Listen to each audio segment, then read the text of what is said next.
Oh yeah, welcome to Comic Kong, and today we'll be looking at Carnage. There's a video game on the Super Nintendo and the Mega Drive called Maximum Carnage, which is based on the Spider-Man comic of the same name. In case you can't tell by this footage, it was the greatest video game ever made. This game inspired a comic called Carnage Unleashed, where Carnage learns as a video game and uploads himself onto the internet and kills everyone who plays it. Venom then uploads himself onto the internet to battle Carnage on this game, which, by the way, this game wasn't on the internet. That's not how it works, guys. Venom also pointed out that he hated this game because they trademarked the name Venom. If anyone tells you that comics are stupid, they are kind of right. And that is the first fact about Carnage. Let's dive in.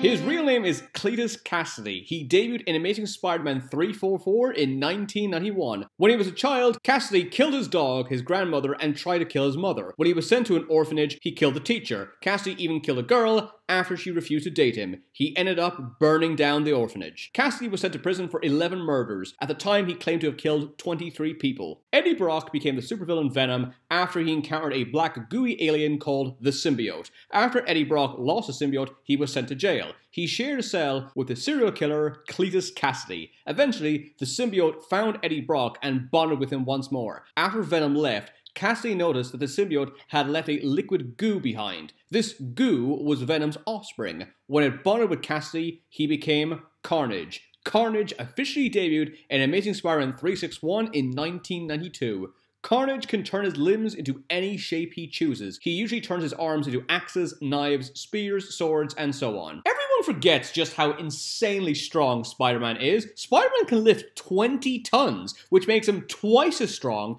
as Venom or the Green Goblin. However, Carnage can lift over 80 tons, which means that he is slightly weaker than Thor or the Incredible Hulk. When Spider-Man first fought Carnage, he realized that the symbiote was simply too powerful to defeat. In the end, Spider-Man partnered up with Venom to defeat Carnage by using a sonic weapon. Symbiotes have two main weaknesses: loud noises and fire. Carnage isn't as vulnerable to loud noises as Venom, but he is more vulnerable to fire. Cassidy had terminal stomach cancer the same time the symbiote bonded with him. Bonding with Carnage prevented Cassidy from dying. Like Venom, he has unlimited weaponing and he can cling to walls. The character was created by David Michelinie and Mark Bagley. David Michelinie created War Machine. Mark Bagley drew the most famous Carnage story, Maximum Carnage. In an alternative universe, Carnage merged his symbiote with Peter Parker's son, Benji. Although Carnage Benji was defeated with a sonic gun, the child was left deaf. Peter had to go to Norman Osborn, who is better known as the Green Goblin, to cure Benji of his deafness. He is nicknamed the Red Menace or the Red Slayer. Carnage bonded with a clone of Spider-Man. This turned him into Spider-Carnage. He appears in the very last story in the 1994 animated series, Spider-Man. Cletus Cassidy isn't the only person who has harbored the Carnage symbiote. A scientist called Carl Malice, who actually appeared in Jessica Jones Season 2, J. Jonah Jameson's son, John Jameson, it bonded with Norman Rad, better known as the Silver Surfer, to become Carnage Cosmic, Norman Osborn, who took on the symbiote and became the Red Goblin, and Norman's son, Normie, took on the symbiote and became Goblin Child. He was originally going to be called Chaos or Ravage. Carnage is 6'9" and weighs 685 pounds. Cassidy refers to Carnage as she. Cassidy's face is based on the Joker. Carnage has bonded with Deadpool.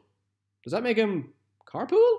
He has a teddy bear called Binky. A psychiatrist tried to evaluate Cassidy while he was wearing the symbiote. Cassidy used one of the symbiote's tendrils to drill a hole in the psychiatrist's brain so he could get a glimpse of Cassidy's mind. The psychiatrist instantly went insane and ate one of the guards. He infected all the inmates of a prison with his symbiote. Controlling them like a puppet master, Carnage had the inmates break out of prison and go on a murder spree. A cult called the Dark Holders used an ancient book called the Darkhold to take Carnage's power for themselves. The spell didn't work and made Carnage even stronger. The Darkhold gave Carnage new powers, including the ability to create dozens of Carnage duplicates. Carnage spun an offspring called Toxin. He is the most powerful symbiote ever. Carnage's father, Venom, normally bonds with Eddie Brock. When Venom left Eddie Brock, he merged with Toxin. He spread his symbiote through the water supply of a town, infecting all its inhabitants. This turned hundreds of people into crazed psychopaths. A part of Carnage was merged with a psychiatrist called Tanis Neves to become Scorn. Since Neves has a prosthetic arm,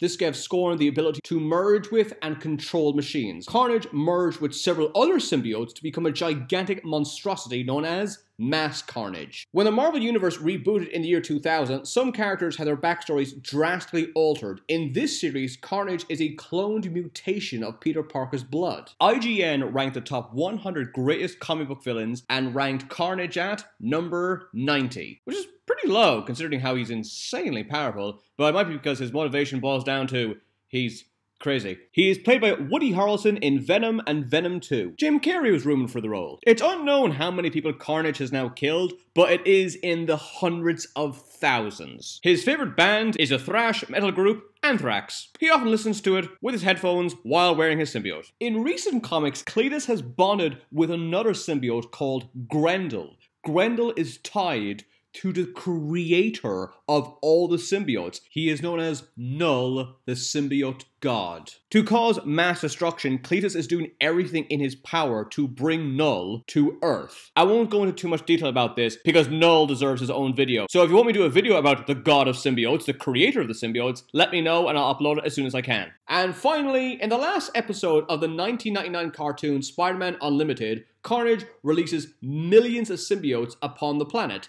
Even though the episode ended with "to be continued," the show was cancelled. So, I would assume everyone on the planet died. Good job, Spidey. Thanks for watching. Don't forget to subscribe. Please let me know if there's any other supervillains you want me to do a video about, and I'll upload it as soon as possible.